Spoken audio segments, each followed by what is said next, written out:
The rotary is divided into two types.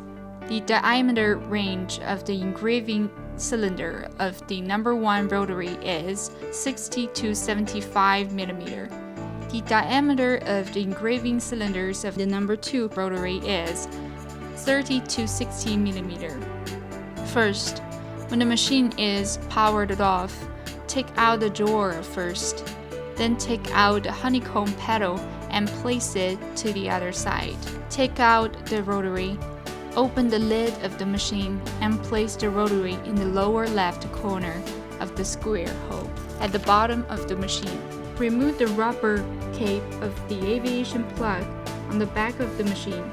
Plug in the aviation plug and turn the left dip and the right dip switch to the top to change to the rotation mode. Place the material on the rotary axis and manually pull the y-axis beam to the specified position. When using the number 1 rotation axis, pull the number 1 identification arrow on the right side of the beam to the aligned position. When using the number 2 rotation axis, then pull the number 2 identification arrow on the left side of the beam to the alignment position.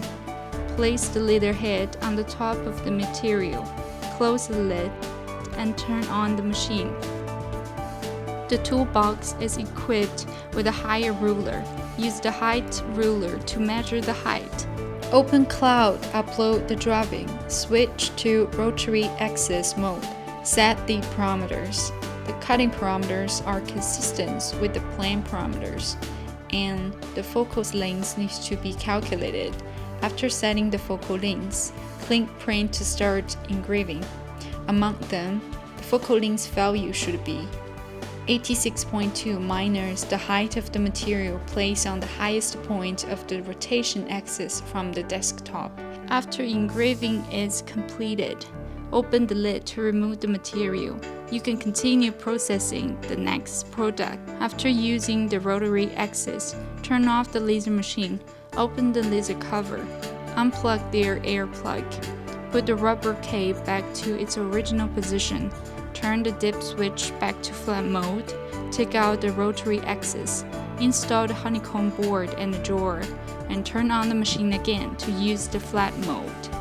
That'll be all today, and thanks for your guys' attention and watching this video, and make sure you give a big thumbs up and share this video with somebody you think in need.